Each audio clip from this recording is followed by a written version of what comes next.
sent que les gens sont déjà fatigués. Pourquoi on appelle les gens individuels? Mais si on avait fait 40 jours, ça aurait été. Ok. Alors aujourd'hui c'est. Qu'est-ce que aujourd'hui le jeudi? Il y a 30 jours de la semaine.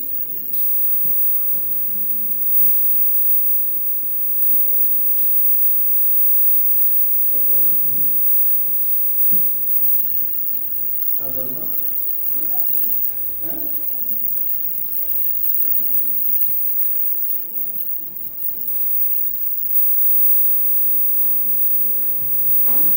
Alors,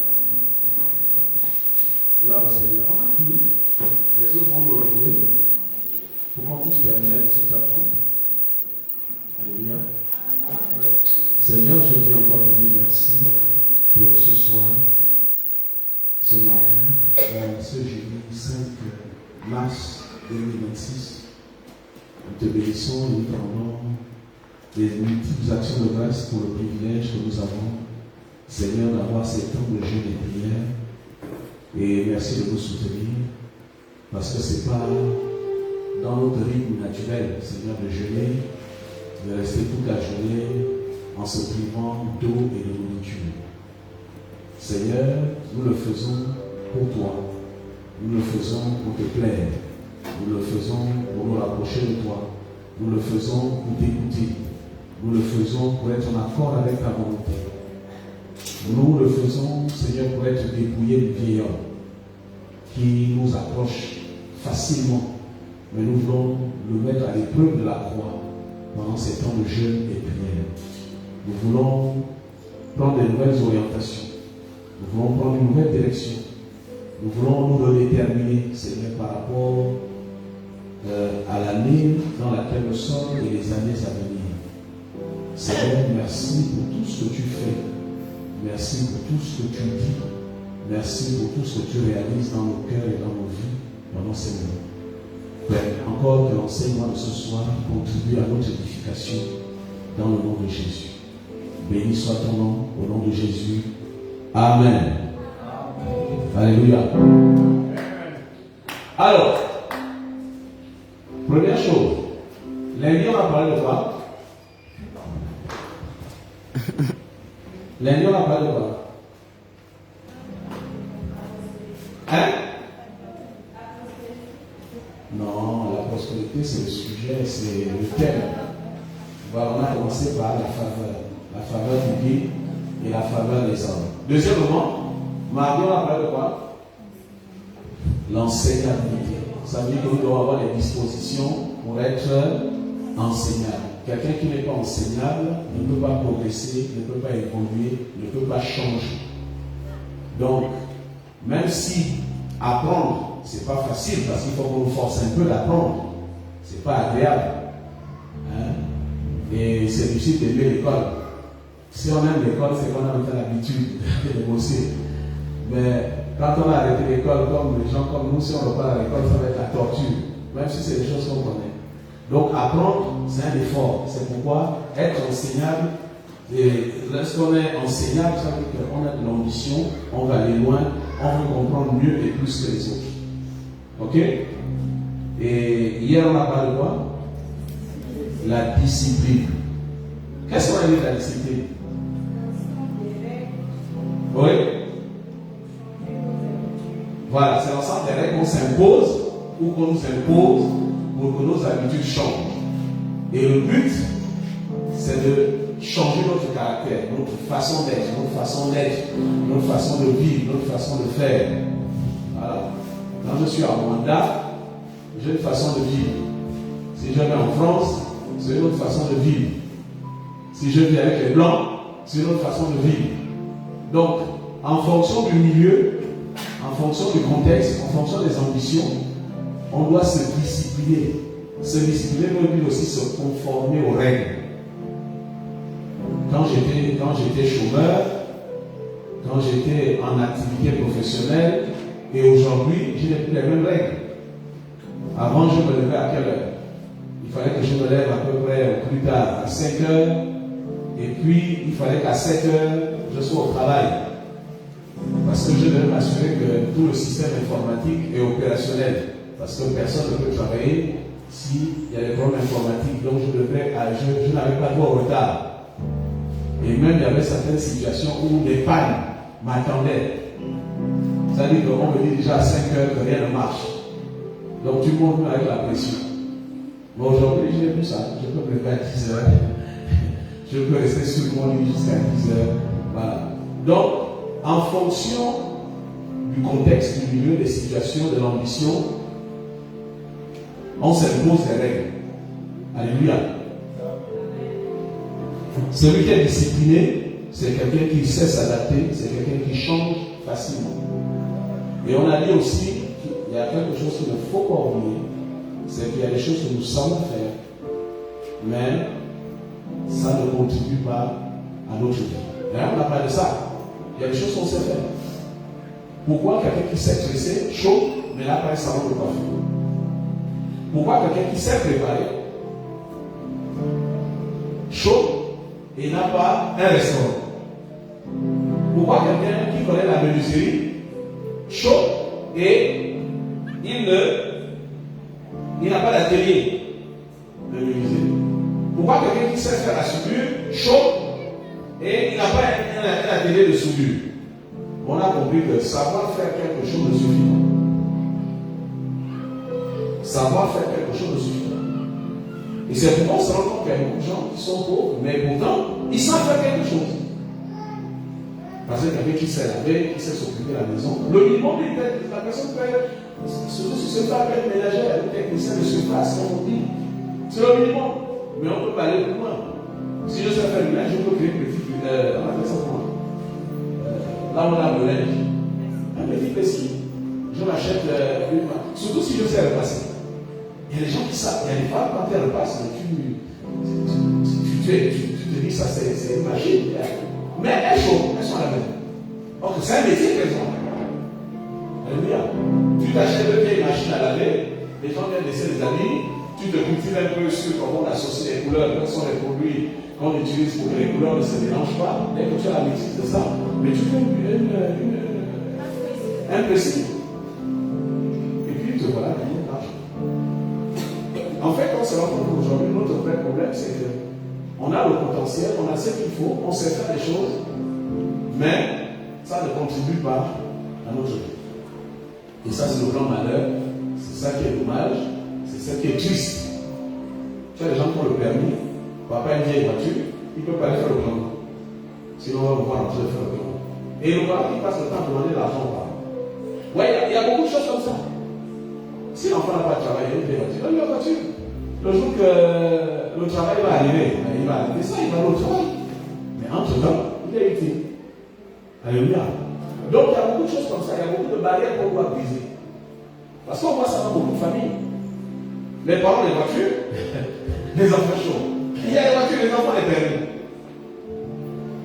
Les gars qui font le chrono, ils te font pas moins de 50 000 jours.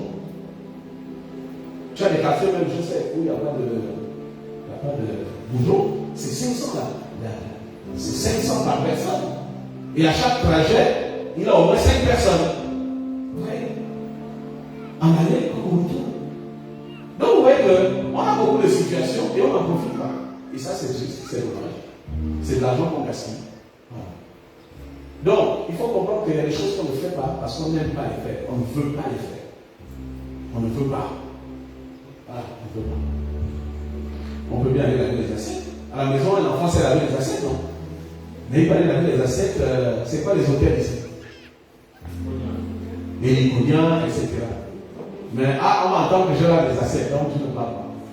Mais c'est de l'argent qu'on gaspille. Le temps qu'on reste à suivre la télé, c'est de l'argent gaspillé. Parce que le temps que tu passes à regarder la télé, tu sais laver les assiettes. Les parents t'ont appris à laver les assiettes. Tu n'utilises pas ça. Peut-être que les Liconiens auraient pu te donner même 200 000 par mois. C'est mieux que de rester à la maison, regarder la télé et demander l'argent aux parents. Ouais, il y a toutes ces choses-là. Même nous, les parents, on est un peu complices aussi. Ah non, il ne faut pas que mon enfant. Il ne faut pas qu'on dise le bon enfant. Mais après, l'enfant il coûte cher. Alléluia.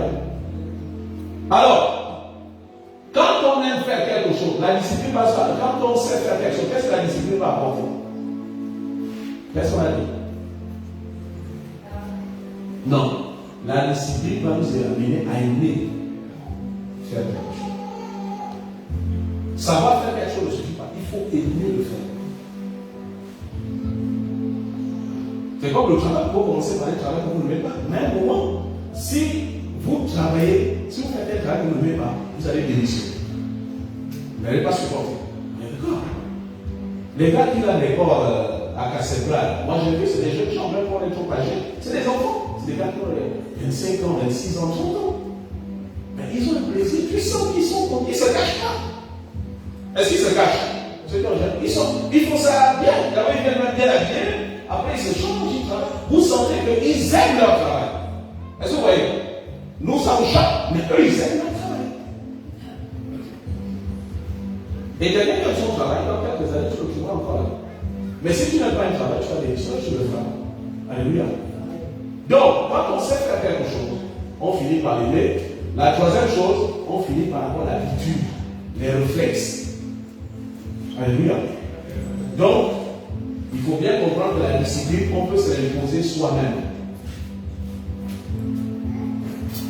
Moi, je vois à l'école aujourd'hui, vous avez des jeunes gens qui écaillent le poisson. Mais je vous dis qu'écailler le poisson, moi j'ai encore des souvenirs de ça, c'est pas agréable. Ah oui, on se blesse. Hein? On se blesse quand on écaille le poisson. Surtout le mâchoron, il a une petite pointure là sur le dos. Si tu rates ça, tu vas te sentir avec les doigts blessés. Alléluia. Alors ce soir, nous allons toujours avancer. Nous allons maintenant rentrer vraiment dans le vif du sujet. On aura 2 jours pour aborder ce point. Quand on s'est activé la faveur, quand on est enseignant et qu'on est discipliné, maintenant il faut agir. Et c'est de ça dont on va parler. Il faut semer pour récolter. Donc pendant 2 jours, on va parler de cette notion de semer et récolter. Est-ce qu'on peut lire dans Josué 1, le verset 6 au verset 8? Est-ce que quelqu'un peut nous lire Josué 1, le verset 6 et le verset 8? Comme on a 2 jours, on peut prendre le temps de lire la Bible. De préférence, la version 8 secondes 1910. C'est celle qu'on connaît le plus. Parce que dans les téléphones, il y a trop de versions. Josué 1, le verset 6 au verset 8. La Bible dit, vas-y. Pasteur Anselme. Fortifie-toi et prends courage. Voilà. Car c'est toi qui mettras ce peuple en possession du pays que j'ai juré à leur père de leur donner. Fortifie-toi seulement et aie bon courage en agissant fidèlement selon toute la loi que Moïse, mon serviteur, t'a prescrite. Ne t'en détourne ni à droite ni à gauche, afin de réussir dans tout ce que tu entreprendras. Que ce livre de la loi ne s'éloigne point de ta bouche. Médite-le jour et nuit, pour agir fidèlement selon tout ce qui est écrit. Car c'est alors que tu auras du succès. Que tu auras du succès dans tes entreprises. C'est alors que tu réussis. Que tu réussis. Alléluia. Alors vous voyez, ce texte, c'est le résumé de ce qu'on a déjà appris et de ce qu'on va apprendre. On est d'accord? Quand il dit fortifie-toi, il lui demande de quoi? De s'équiper. Ok? Il dit que ce livre de la loi ne s'éloigne pas de ta bouche. On appelle ça quoi? Être enseignant. Ok? N'est-ce pas? Donc fortifie-toi. Et il dit, prends courage, car c'est toi qui mettras ce peuple en possession du pays que j'ai juré de donner à leur père. Fortifie-toi selon aie courage. En agissant fidèlement selon tout ce qu'est. En agissant fidèlement selon toute la loi que Moïse, mon serviteur, t'a prescrite. En agissant fidèlement, on appelle ça quoi? La discipline. Voilà. Vous voyez que la Bible est complète. Voilà. Dans ce texte, on a tous les éléments qu'on est en train de voir. Et ce qu'on va voir encore ce soir. Parce que ce qu'on va essayer de voir ce soir, c'est la dernière partie du verset 8. Il dit que ce livre de la loi ne s'éloigne pas de ta bouche. Ça, c'est l'enseignabilité. Et puis il dit, médite le jour et nuit, en agissant fidèlement, donc la discipline, selon ce qui est écrit, car c'est alors que tu auras du succès. Ok? Dans tes entreprises, c'est alors que tu réussiras. Voilà. Ah oui, il y a quelque chose. Voilà. Dans le verset 7, il dit fortifie-toi seulement, aie bon courage, en agissant fidèlement selon toute la loi de Moïse, mon serviteur, toute la loi que Moïse, mon serviteur, t'a prescrite, ne t'en détourne ni à droite ni à gauche, afin que tu réussisses dans tout ce que tu entreprendras. Et on parle aussi des entreprises. Donc, entreprendre, c'est agir. Et c'est ce qu'on va essayer d'apprendre maintenant ce soir. On va commencer ce soir jusqu'à demain. Agir. Semer pour récolter. Alors, il faut déjà. Je peux introduire en disant ceci. C'est que lorsque vous êtes béni, la bénédiction ne se manifeste que lorsque vous agissez. Si vous n'agissez pas, il n'y a pas de manifestation de la bénédiction. La bénédiction fonctionne avec l'obéissance en action. Lorsque Dieu a parlé à Abraham, il a dit l'année prochaine tu auras un enfant. Nous sommes d'accord. Abraham avait quel âge? 100 ans. Sarah avait quel âge? 90 ans. Bon, normalement à cet âge-là, il y a des choses qu'on ne fait plus pour épargner la torture aux enfants. Ok? Nous sommes d'accord. Hein? Pasteur André, on est d'accord. 100 ans et 90 ans, il y a des activités qui sont suspendues, même effacées. Mais à 100 ans et 90 ans, que vous dites que vous allez avoir un enfant, vous savez ce qu'il a fait. Ça a dit quoi? L'histoire, moi j'ai abandonné ça. Je ne peux pas repartir là. Oui. Donc, la bénédiction est liée à l'action. Ils ont dû être obligés de le faire. Sarah avait 100 ans, elle a été obligée d'allaiter Isaac. Donc, la bénédiction est en accord avec l'action. Dieu peut dire, parce que vous savez, Dieu vous donne une parole. Dieu vous donne toujours une parole. Mais pour que la parole produise ce qui est à l'intérieur, elle a besoin de ton action. Et c'est cette action qu'on appelle l'obéissance. Jésus a prié pour un aveugle. Il a dit, va te laver dans l'eau. Vous connaissez l'histoire. S'il n'allait pas se laver dans l'eau, est-ce qu'il a sa vie allait revenir? Non. On a la même chose avec Naaman et Élisée. Élisée lui a dit, va te plonger 7 fois. Et ta lèvre va partir. Si c'était plongé une fois, est-ce qu'il serait guéri? Si ce serait plongé 2 fois, est-ce qu'il serait guéri? Il a fallu qu'il plonge 7 fois. Dieu vous donnera toujours une parole. Élisée a dit à une femme, je crois que c'est dans 2 Rois 4, il a dit, va prendre les vases chez tes voisines, le peu d'huile que tu as dans la maison, tu verses dans chaque vase. Et tant qu'elle versait dans les vases, l'huile ne s'arrêtait pas. Elle a rempli tous les vases qu'elle avait. Peut-être une vingtaine, peut-être une trentaine, peut-être une quarantaine. Et après, il a eu plus de vases et l'huile s'est arrêtée. Elle est allée voir l'homme de Dieu, l'homme de Dieu n'est pas bon. Est-ce que l'homme de Dieu a prié pour elle? Non, l'homme de Dieu a donné une parole. Il y a quelqu'un, attention à la parole que tu reçois.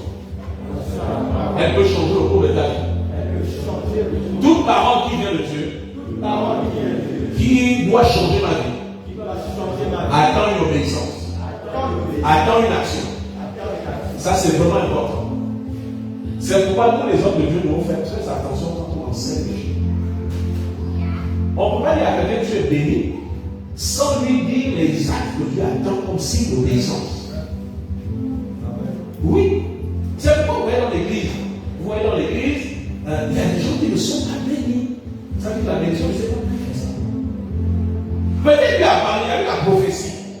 Mais, dans la prophétie, il a manqué ce que la personne doit faire. Jésus a dit quelque part dans les évangiles, il a dit quoi? Cherchez. C'est vrai ou c'est faux? Cherchez, vous trouverez.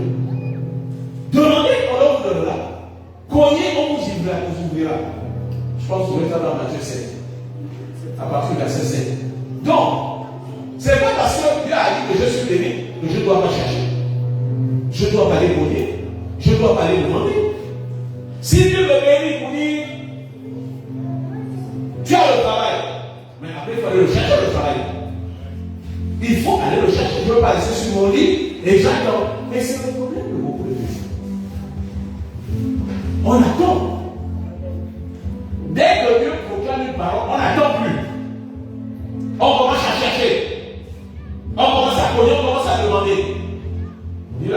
dès que Dieu te donne une parole, il faut commencer à chercher son accomplissement. Ah oui. Ah oui.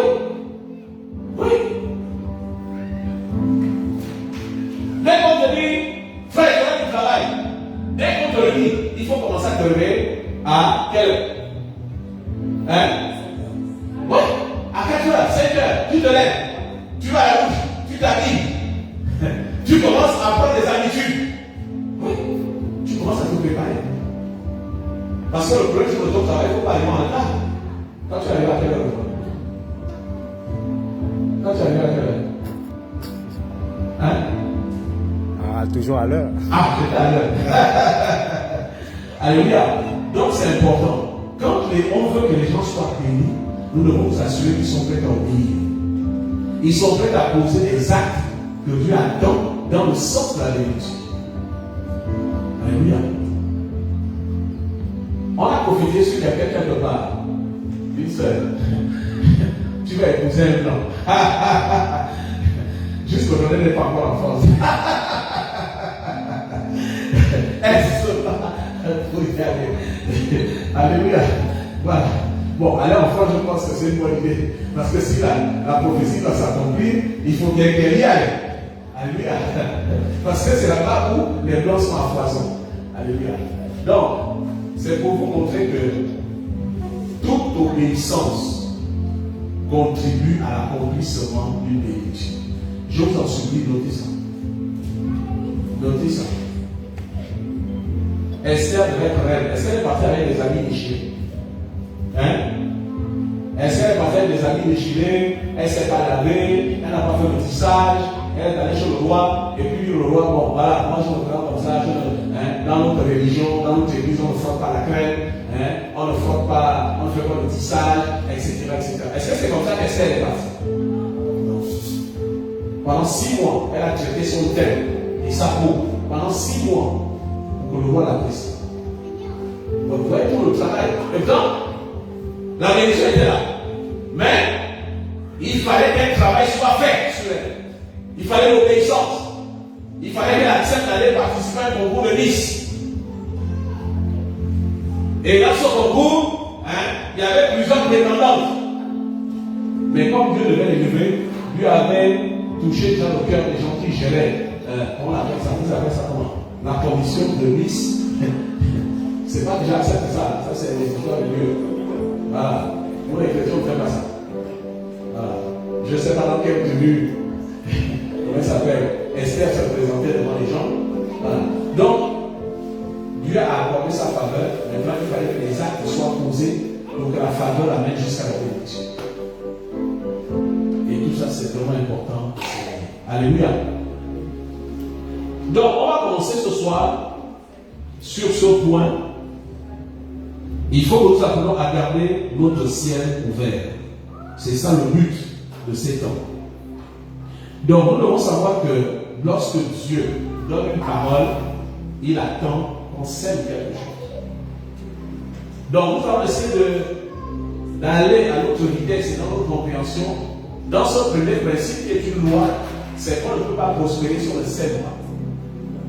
Vous n'aurez jamais de plantation si vous ne semez pas la graine. Il n'y aura jamais de plante si vous ne semez pas. La première chose, c'est de semer. Si vous voulez avoir des amis, il faut semer l'amitié. Si vous ne semez pas l'amitié, vous n'aurez pas des amis. Il y aura des bons amis, il y aura des mauvais amis, mais vous voulez avoir des amis, il faut semer. Il faut fréquenter les gens. Il ne faut pas dire quand tu es dans le malheur, oui, les gens ne viennent pas quand j'ai des problèmes. Mais la question c'est, est-ce que toi tu y vas quand les autres ont des problèmes? Ce qu'on veut, il faut le semer. Tu ne peux pas obtenir quelque chose que tu n'as pas semé. Ce n'est pas possible. Et quand tu as semé, il faut du temps, il faut être patient. Parce que les choses ne se déroulent pas forcément de suite. Il y a une saison pour semer, il y a une saison, une période où la plante pousse, il y a une période où la plante donne du fruit, et il y a une période où il faut récolter. Donc il faut être patient entre le temps où on sème et le temps où on récolte. Avis aux gens qui veulent faire des affaires, si vous n'êtes pas patient, vous ne réussirez pas. Alléluia. Donc, La première chose qu'il faut savoir, c'est qu'est-ce que je vais semer dans la vie. Je veux gagner de l'argent, mais je dois semer où? Je veux du travail, quelles études je dois faire? Où est-ce que je dois travailler? Donc, le premier principe, c'est identifier ce qu'on veut semer. La Bible dit ceci, je vais lire dans Galates 6, le verset 7. La Bible dit, ne vous y trompez pas, on ne se moque pas de Dieu. Ce qu'un homme aura semé, il le moissonnera.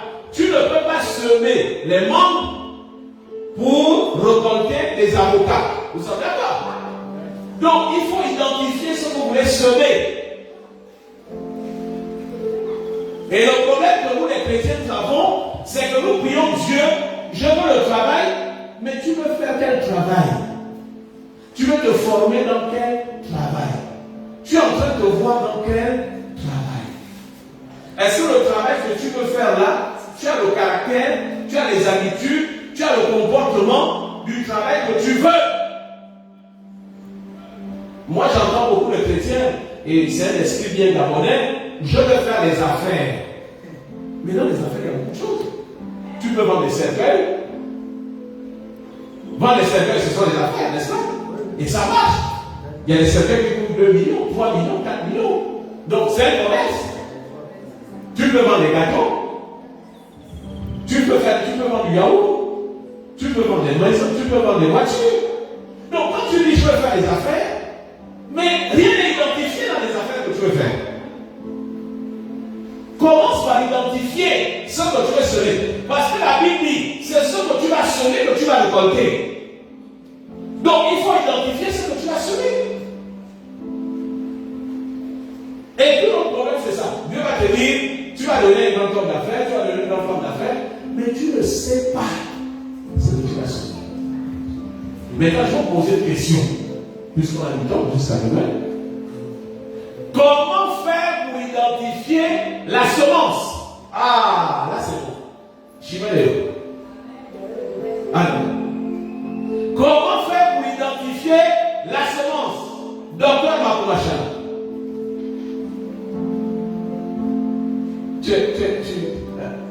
Tu n'as pas à voir. Ah, tu ne connais pas? Ah, non. Bon, parce que là, non, je ne sais pas. Tu as dit que depuis le matin, tu n'as pas parlé d'enfant, tu n'as pas parlé à ton mari, tu n'as pas parlé à la secrétaire. Frère Mathieu, comment identifier la semence? Frère, là je vous apprends un truc que Dieu me parle. J'aime pas tout ce qu'on peut bien tout seul. Hein?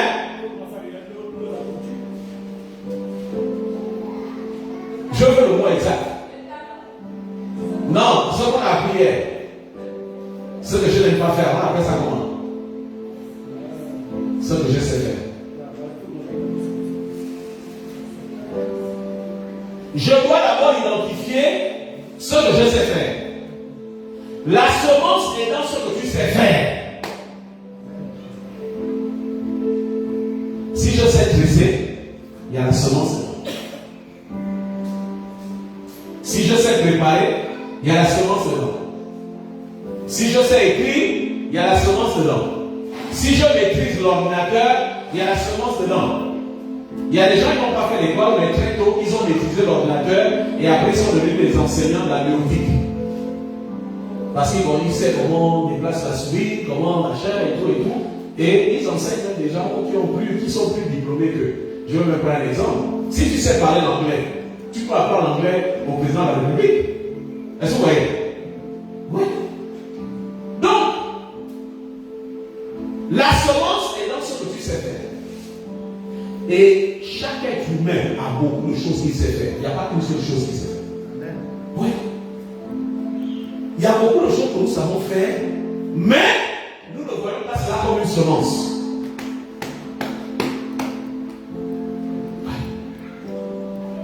Je vous dis la vérité. Vous savez, j'ai passé une année au Togo en stage et j'ai découvert quelque chose que nous on ne sait pas faire. Quand vous allez dans des familles togolaises, le papa est fonctionnaire, la maman est femme au foyer. Tous les matins, il y a des servantes qui vont vendre à manger toute la journée. Il y en a qui vont vendre au gari, il y en a qui vont vendre le gâteau, il y en a qui vont vendre au marché. Et quand vous voyez le revenu de tout ce que cela rapporte, ça n'a rien à voir avec l'argent de la fonction publique. Le salaire de la fonction peut être 200, 300 000, mais quand vous voyez tout leur revenu dans le mois, ça peut faire 1 million, 1,5 million, avec toutes les autres que vous avez. Et ça, c'est quelque chose qu'on ne sait pas faire. Dis à quelqu'un, il y a la semence dans ce que tu sais faire. Il y a de l'argent dans ce que tu sais faire. Identifie ta semence et commence à la semer. Alléluia. Tout ce que nous savons faire porte une semence. Tout ce que nous savons faire porte une semence. Je dois identifier ma semence. Et je vais m'en dire quelque chose. Le fois, ce que tu sais faire, c'est ce que Dieu t'a donné. Je vous l'avais dit. Le fois, on va comme il va pour perdre le temps. Mais en fait, la vraie richesse est dans ce que je sais faire. Moi, je me souviens à l'Île, je travaillais à la SNPG avant de venir à Communauté. On avait une collègue, je ne savais pas qu'elle avait un gros projet. Elle travaillait à la paye. Et puis, quand la société a commencé à avoir des problèmes, elle a démissionné.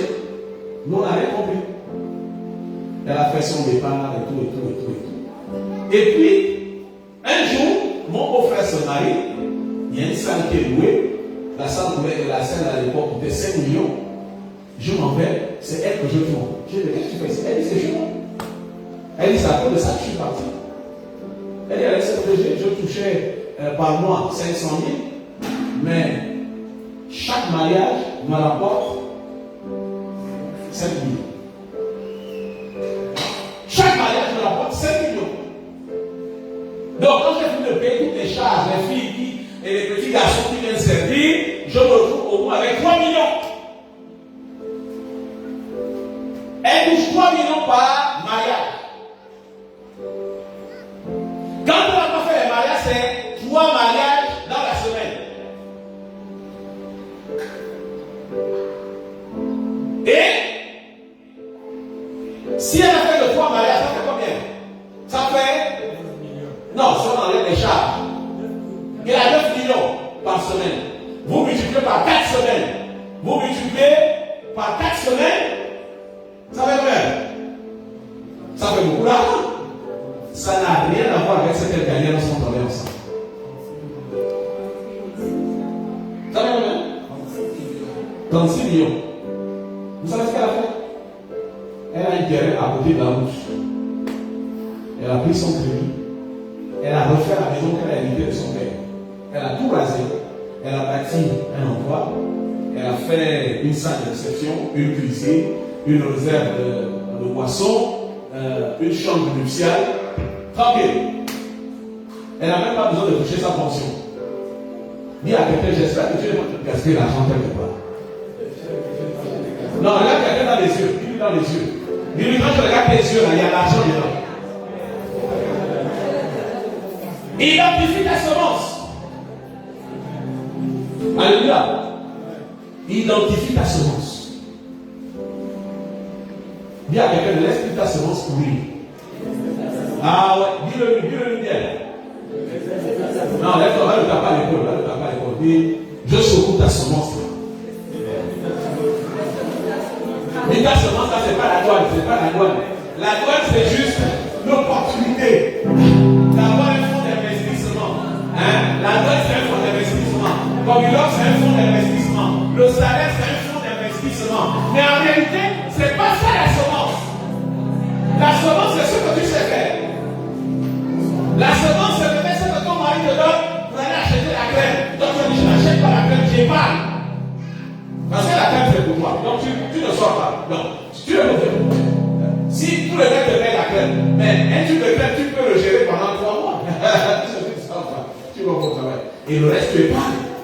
Et dans ce que tu as épargné, ben, tu commences à sauver. Alléluia. C'est très important d'identifier la semence. Et l'un de nos gros problèmes, c'est que on ne sait pas identifier la semence. Parce que je vous dis, Ce que vous savez faire, c'est peut-être ce que Dieu vous a donné pour réussir dans la vie. C'est pourquoi certains deviennent des grands footballeurs. Ils n'ont pas besoin d'avoir un doctorat. Vous savez qu'un footballeur est mieux payé que quelqu'un qui a agrégé. Ah oui. Ah oui, je vous l'ai arrêté. Aubameyang gagne plus d'argent que le premier du Gabon. Ah oui. À chaque match, il gagne 300 millions. Ça, c'est quand il a seulement joué. Mais s'ils vont gagner, il parle à 500 millions le match. Ah oui. Donc vous voyez que quand quelqu'un a identifié la semence qu'il a dans sa vie, ben, il joue avec. Il joue avec. Ça, c'est très important. Alléluia. Voilà. Première chose, identifier la semence. On ne peut pas semer si on n'a pas identifié la semence. Alléluia. La deuxième chose. Donc, la première chose, c'est identifier quoi? La semence. Ça, c'est un travail, je vous l'avais dit. Maintenant, il y a des semences qu'on peut découvrir plus tard. Il y a des semences qu'on peut découvrir plus tard. Je vais vous dire quelque chose. Même un enfant handicapé a un potentiel. Je vous dis avec vous. Il y a un monsieur qui est sourd, muet. Il n'entendait pas, il ne parlait pas. Et puis, un ingénieur a fabriqué un appareil pour faire entendre les sourds et les muets. C'est-à-dire qu'il n'avait même pas d'oreille, il n'avait même pas de tympan. Mais l'ingénieur avait compris que les os peuvent laisser passer des vibrations. Donc, il a fabriqué un appareil qui touche le cerveau et cet appareil convertit les sons extérieurs en vibrations. Et on a testé ça sur cet enfant et il a commencé à comprendre. Et avec cet appareil, il est même allé à l'école, il a commencé à apprendre. Le monsieur qui a fabriqué l'appareil a dit à l'enfant, je vais t'utiliser pour faire des démonstrations. À chaque voyage, à chaque démonstration que je fais, à chaque appareil que je vends, tu as un pourcentage. Et c'est comme ça que quelqu'un avec un handicap, il est devenu riche. Donc il n'y a personne qui naît sur la terre sans un talent, sans une séance. Personne. Personne. Même la maladie, ça fait une séance. À cause de ta maladie, on peut chercher un remède et c'est sur toi qu'on va le tester en premier. Et si ça marche, je disais à quelqu'un, chef, où est-ce que je disais ça? Même les cadavres produisent de l'argent. Vous savez ça? Hein? Si quelqu'un meurt, il faut bien contrer son corps. Ça va pas. Il faut bien qu'on achète un cercueil. Même mort, on produit de l'argent. Il y a quelqu'un qui a la valeur, même mort. Alléluia. Si elle parle de maladie, je ne sais pas qu'est-ce que feraient les médecins. Alors, la deuxième chose qui est aussi importante, disons 2 Corinthiens 9:6. 2 Corinthiens 9:6. Quelqu'un peut lire? Sachez-le, celui qui sème peu, fait quoi? Moissonne peu. Celui qui sème abondamment, fait quoi? Moissonnera abondamment. Alors, le tout n'est pas d'avoir la semence. Maintenant, c'est la proportion de ce qu'on veut faire. Jésus a dit, et ça encore c'est dans la Bible, il faut que je trouve ça pour ajouter ça lui-même, peut-être au jour dans le verset. Il a dit, lorsque quelqu'un arrive dans un terrain, et il trouve que dans ce terrain, il y a de la richesse, qu'est-ce qu'il fait? Qui se souvient? Il vend tout ce qu'il a. Vous connaissez l'histoire? Il vend tout ce qu'il a. Il démissionne. Il vend sa maison. Il vend ses voitures. Il vend même ses terrains pour venir acheter le terrain où il y a la richesse. c'est ce qu'on appelle prendre des risques. Vous savez pourquoi on ne réussit pas? Parce qu'on ne prend pas des risques.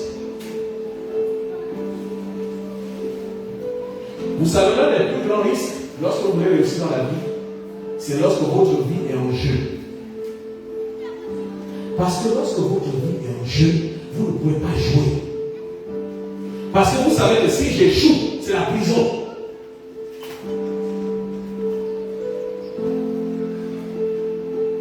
C'est pourquoi j'aimerais m'adresser aux femmes mariées. L'un des pièges dans lequel tombent les femmes mariées, c'est que quand le mari te donne l'argent pour monter une affaire, tu n'as pas l'obligation du résultat parce qu'il n'y a aucun risque. Il n'y a pas un risque de remboursement. Nous sommes d'accord? Est-ce que ce n'est pas vrai? Est-ce que si la femme ne marche pas, ton mari va te mettre dehors? Non. On est d'accord? Donc, je n'ai pas la même contrainte que lorsque je suis allé emprunter de l'argent et je sais que si on ne rembourse pas, on viendra prendre mon lit, ma télé, même l'œuvre, etc. Nous sommes d'accord, ce n'est pas la même contrainte. C'est bon, c'est faux. Et beaucoup de femmes mariées ne réussissent pas dans les affaires parce qu'elles n'ont pas la contrainte du risque.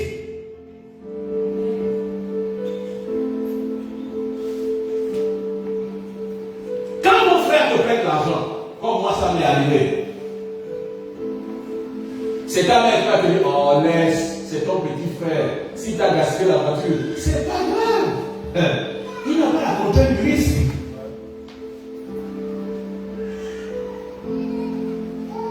Mais va emprunter l'argent à quelqu'un qui est la vie de l'Ouest. Si tu ne rends pas ton argent, c'est le couteau qui va se retrouver sur ta gorge. Il va tout faire pour dégorger. Nous ne réussissons pas parce que nous n'avons pas la contrainte du risque. C'est quand vous voyez que dans certaines entreprises, ou même à la fonction publique, certains peuvent se permettre de venir à midi, on appelle ça, à 10 heures pour repartir à midi, parce qu'il n'y a pas la contrainte du licenciement. Quand il y a la contrainte du licenciement, tu viens à l'heure. Quand il y a la contrainte du licenciement, tu vas après l'heure. Quand il y a la contrainte de la promotion, même quand le travail finit à 18h, tu viens jusqu'à 22h. Parce que tu sais que celui qui travaille plus, c'est lui qui sera potentiellement sélectionné lorsqu'on voudra faire les promotions.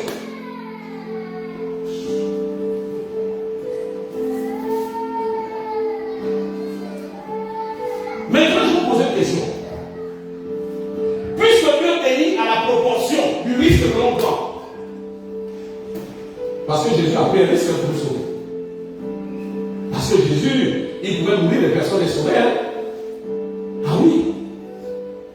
Il a pris un risque, il a risqué sa vie pour nous sauver. Maintenant, la question que je vais vous poser, c'est qu'est-ce que je prends comme risque?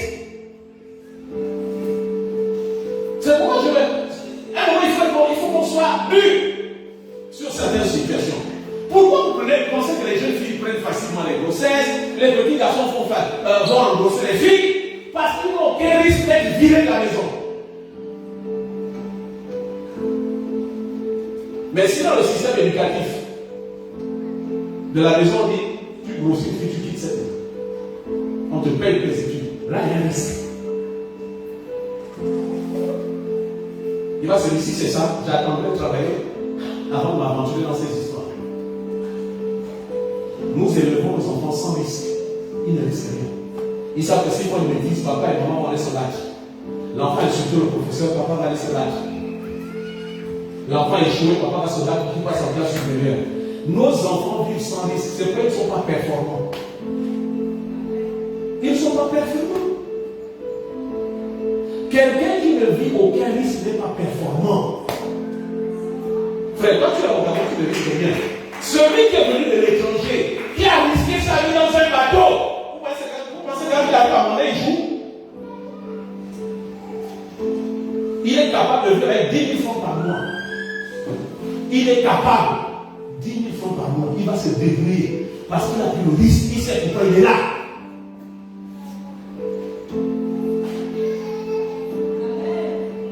On a un problème. On vit sans risque.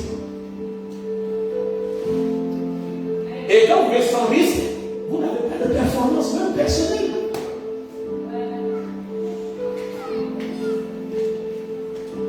Maintenant, si vous êtes dans un environnement où il n'y a pas de risque, qu'est-ce qu'il faut faire? Nous posons la question. Qu'est-ce qu'il faut faire? Hein? Comment toi tu peux créer le risque là où tu travailles? Parce que même là où tu travailles, il n'y a pas de risque. Sauf si tu fais une crise grave. Mais en fait, il n'y a pas de risque. Je vois même des cas qui a été violent là où je me dis, mais c'est pas possible, on va faire ça dans une société privée. Mais tu te rends compte qu'il y a une ministre qui a perdu. Parce que c'était l'objectif de la ministre. Sans risque! Il faut se fixer des ambitions. Il faut que l'ambition devienne un risque. Tu dois en parler. Tu dois dire, moi, dans 2 ans, il faut que j'ai tel, il faut que j'arrive à tel. Il faut que tu prennes le risque, même d'en parler. Parce que ça va te motiver, ça va te forcer. On vit sans risque. Tu tues quelqu'un, accident, la première chose que tu appelles un parent, ou que tu n'ailles pas en prison. On vit sans risque. On n'est pas prudent parce qu'on vit sans risque. On peut détourner parce que je sais que je ne ferai pas la prison. Hein? J'ai un grand qui va intervenir. On vit sans risque. Dis à quelqu'un, si tu vis sans risque, tu ne seras jamais performant.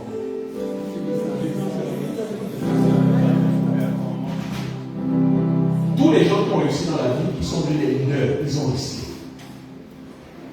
Tu ne peux pas devenir Elon Musk si tu ne prends pas les risques qu'il a pris.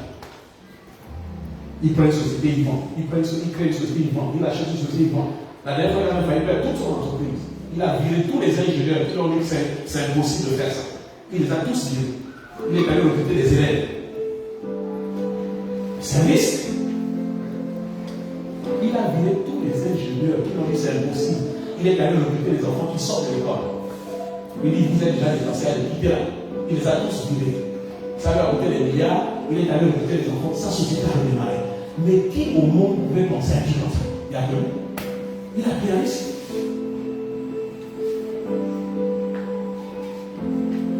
Nous devons nous poser la question, quel est le risque que nous prenons pour être performants?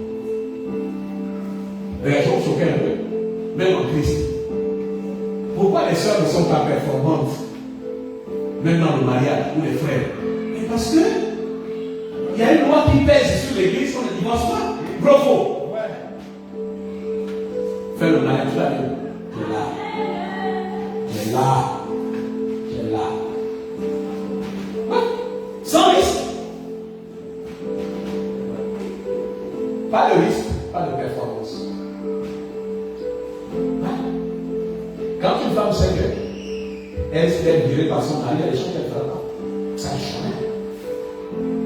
Elle ne va jamais lui manquer de respect. Si elle sait que le gars, elle lui manque de respect, il te vire, tu ne peux pas le faire. Nous vivons sans performance. Et il faut qu'on arrête. Il y a quelqu'un, il faut qu'on arrête. Il faut qu'on soit performant. Même si nous sommes dans un environnement sans risque, il faut qu'on soit performant. C'est pourquoi il faut faire très attention. Je vous le dis.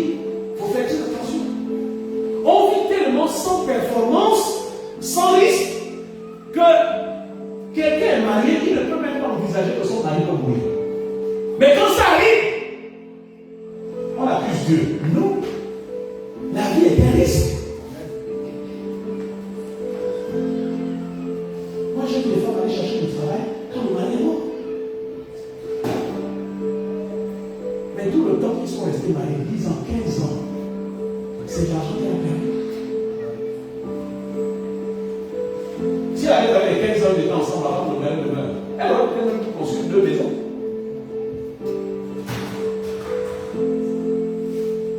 On peut vivre en entretenant soi-même le risque. On peut mettre du risque dans notre vie pour que cela provoque la performance. Alléluia. Oui. On a été élevé, et c'est peut-être le défaut d'être Gabonais, c'est qu'on a grandi, on a été élevé avec l'idée que je suis sécurisé en permanence. C'est pourquoi quand quelqu'un se retrouve seul, il va dire on m'a abandonné. Quelqu'un ne peut pas te prêter l'argent, on m'a abandonné.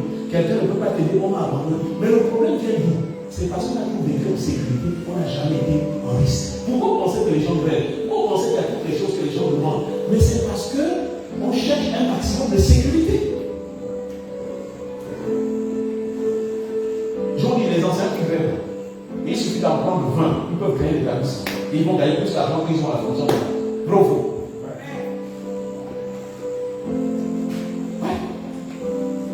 Mais après, ils ne le font pas. Ils ne prennent pas de risque. Moi, quand j'ai déjà la fonction publique, mes parents m'ont réuni, on dit qu'on est démissionnaire. J'ai dit, je ne vais pas le risque. Je suis un ordinaire. J'ai me souviens du moment où on a dit que je suis à part pour les gens. J'ai oublié il y a 22 ans que je l'ai abandonné. Ça fait plus, puisque ça fait 3 ans que je suis le diplôme. Ça devrait faire peut-être 25 ans, je me souviens même. Mais comme je retrouve même peut-être la fonction publique, j'ai pris le risque. Vous savez ce que les parents ont dit? La fonction publique, c'est la sécurité d'emploi. Hein? C'est ce qu'on dit quand on est enfant. C'est la sécurité d'emploi. Mais moi, je n'étais pas satisfait de mon salaire, j'ai démissionné. Je suis à l'autre bout. Et je vous dis, je n'ai pas mené une mauvaise carrière. J'ai fait une très bonne carrière. J'ai quitté la fonction publique, je suis allé à la SFDG. Non, je suis allé à la multipresse où on fait million. Mon salaire avait doublé. Non, même ça, 2 fois évolué de ce que je gagnais. Après, je suis allé à la SFDG, ça a doublé. Après, je suis allé à la Communauté, ça a encore doublé. J'ai pris des risques. Même quand j'allais à la Communauté, les gens ne m'ont pas donné leur vie. Parce que tout Communauté était au courant que j'étais pasteur. Il y avait des gens qui me disaient que j'étais informaticien. Il y en a qui sont allés dire au directeur de l'école, ce gars-là, ce n'est pas un informaticien, c'est un pasteur. Il dit, mais j'ai son CV. Non, c'est un pasteur. Il va évangéliser les gens ici. Ça, c'est les petits satanistes. J'ai fait 20 ans à mon poste. Je n'ai jamais eu un blague.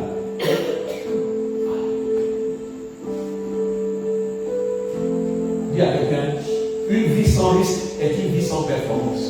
Une vie sans risque est une vie sans performance. Prenez des risques. Tu ne gagnes pas beaucoup d'argent. Commence une maison. Commence à construire. C'est ça, prends des risques. Si tu dis, j'attends de gagner 1 million pour commencer à construire, c'est une vie sans risque. Parce que la ménagère qui gagne 150 000, elle a construit, elle n'a jamais un locataire.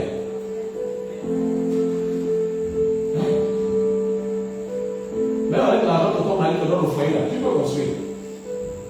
Prends le risque. Tu continues. Tu achètes un terrain. Tu continues. Tu montes des kiosques. Oui. Il y a quelqu'un de risque. Les élèves dans la bourse là, vous pouvez commencer à faire quelque chose avec votre bourse. Moi je ne savais pas que lorsqu'on était au lycée à l'université, il y en a qui achetaient les terrains. Oui! J'ai été choqué. Et ça c'est le problème d'éducation. Ce que je enseigne aujourd'hui, c'est des choses que vous les avez enseignées avant, mais les gens ne savaient même pas ici à Montaré. Moi je ne savais pas qu'on avait des collègues, pendant que l'on s'amusait avec la bourse, à distribuer parce qu'on était très généreux, mais il y en a qui s'achetaient des terrains. Il y en a qui construisaient. Il y en a quand ils finissaient leurs études, ils avaient une maison en location. Et j'ai oublié la bourse à l'époque, à notre époque, c'était 65 000. Attends, logiquement, est-ce que quelqu'un peut construire avec 65 000? Non, mais c'est à toi pris le risque.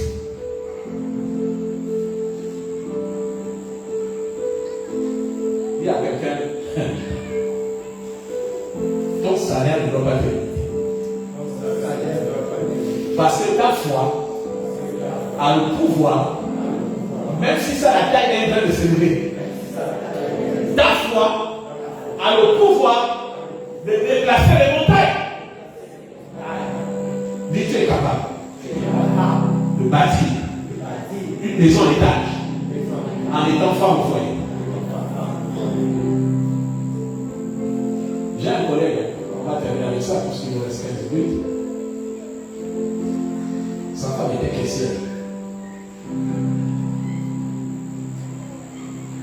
Et lui, il était ingénieur. Et vous savez que les ingénieurs, au Gabon, c'est des vandards. C'est d'accord. Même chrétiens, c'est des vandards. J'ai vu les chrétiens orgueilleux. Parce qu'ils sont dans une certaine position sociale. Et ils ne savent pas quel jour Dieu va les faire descendre. Parce que Dieu résiste aux orgueilleux, même s'ils sont chrétiens. Un jour, il se balade. Et puis on lui dit, tu connais? Ça, c'est pas le temps de ta femme. Ah bon? Il regarde la maison, 2 niveaux. 2 niveaux. Et lui-même était à la veille de la retraite, il n'avait pas encore reçu. Voilà des femmes qui ont prévu le risque. Ton mari ne va pas construire. Construis. Ton mari ne t'empêche pas de construire. Il ne t'empêche pas. Il ne bloque pas son salaire dans ses poches. Tu peux. Celui qui sème beaucoup récolte beaucoup. Nous avons un défaut dans notre pays. On vit sans risque. Et c'est ça qui fait qu'on n'est pas performant. Moi, je vois mes enfants, parce qu'on ne paye pas les études, il va arrêter les études. Frère, dans notre pays, il y a des enfants qui travaillent la nuit et la vie à l'école. Parce qu'ils vivent dans un monde où il y a des risques. Il y a des pays où les parents ne payent pas les fournitures. Tu sais que les vacances, tu dois travailler pour payer ton argent pour payer les fournitures. On vit sans risque. L'enfant est sûr que papa va payer les fournitures. L'enfant est sûr, même si l'école coûte 2 millions, l'enfant est sûr.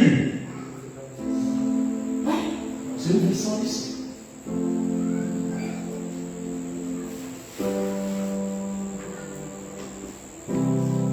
Et le danger d'une vie sans risque, c'est qu'on ne sait pas son âge, on ne sait pas ton âge. Même si je sais que c'est moi qui vais aller voir telle personne, mais je vais d'abord chercher s'il y a quelqu'un que je connais qui le connaît. Parce qu'on évite le risque.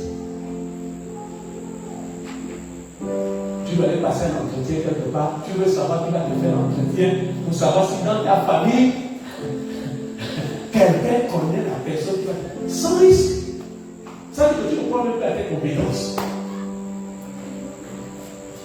Et c'est un boulevard pour le péché. Un boulevard.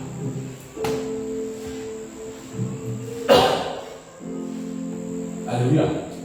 Je ne veux pas que cette partie soit triste, mais il faut quand même qu'on touche les points importants. Parce que ceux que j'enseigne là, on doit les enseigner aux enfants. J'ai dit à mes enfants, Alex, j'ai dit l'année prochaine, non, mais le reste, dès qu'elle pourra nous allons aller chercher son appartement. Et il doit payer ça lui-même. Parce qu'un enfant qui ne prend pas de risque, c'est un animal dans la vie, dans un monde de loup. J'aimerais que tu ailles prendre quelqu'un par la main, et nous allons venir.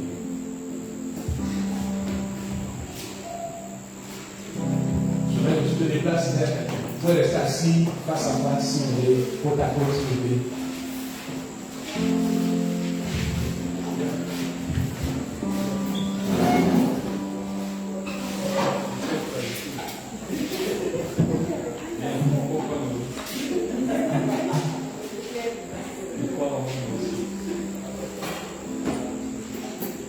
Dis à quelqu'un, tu as pris trop de sécurité. Et ça t'a pas rendu performant dans la vie. Ça t'a retardé.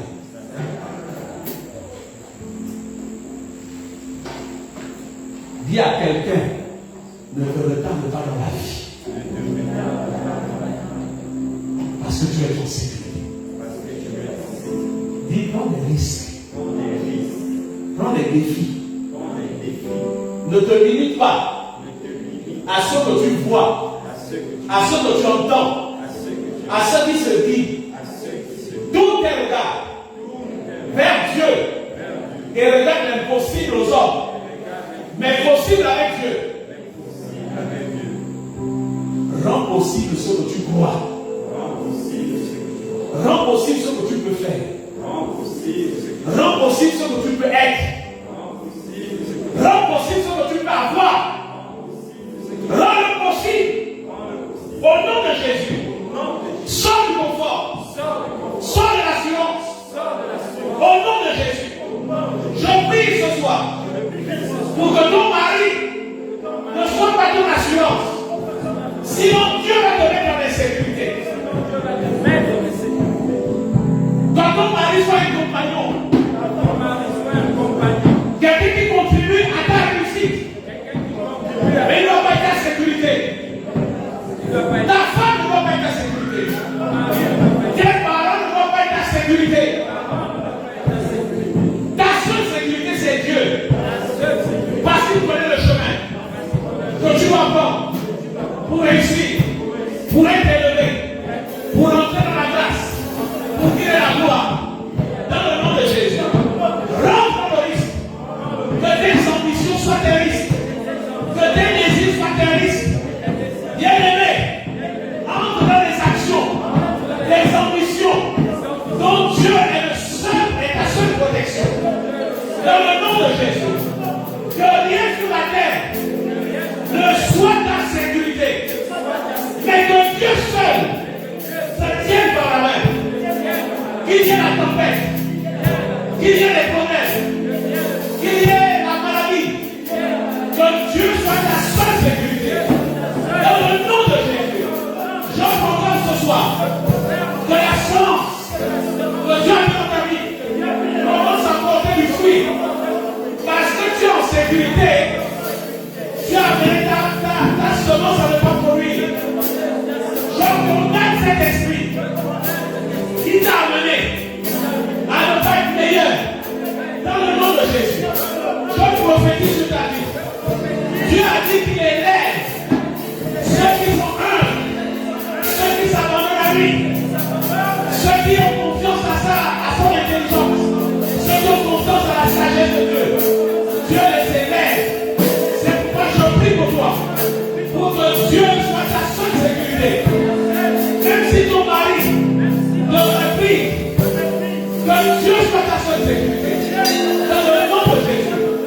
Parce que personne ne prendra ce qui est à toi. Si Dieu est ta seule sécurité. Dans le nom de Jésus. La Bible dit que tout homme est menteur. Même ceux qu'on a ignorants, même ceux avec qui on vit, ils sont menteurs. Mais Dieu seul est vrai. Nos parents sont menteurs. Nos amis sont menteurs. Nos collègues sont menteurs. Nos voisins sont menteurs. Dieu seul est vrai. Je t'obéis dans le nom de Jésus. Et je déclare que ta vie, ta toute seule sécurité, c'est Jésus-Christ. Je t'obéis au nom de Jésus. Reçois maintenant au nom de Jésus. Que ta vie soit le fruit des risques que tu as pris dans ta vie. Au nom de Jésus. Est-ce qu'on peut acclamer le Seigneur?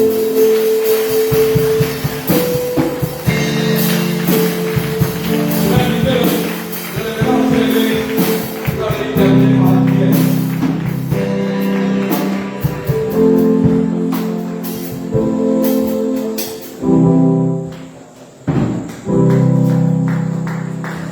Je vais prendre cette année qui se lève. Amen.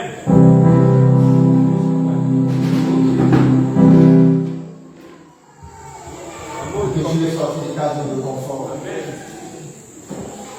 Dans les zones de confort sont comme des prisons. Alléluia. Vraiment sorti de ta zone de confort. Seigneur, je vais sortir de ma zone de confort. Je vais sortir de ma zone de confort. J'ai quelque chose à donner. J'ai quelque chose à vendre. J'ai une sémence en moi. Peu importe ce que je veux faire. Le plus important, c'est que l'argent manque. Même si je suis boueur, c'est pour que l'argent. Même si je suis l'agriculteur, c'est pour que l'argent manque. N'importe quel argent, paie les factures. Au nom de Jésus. Amen. ce soir.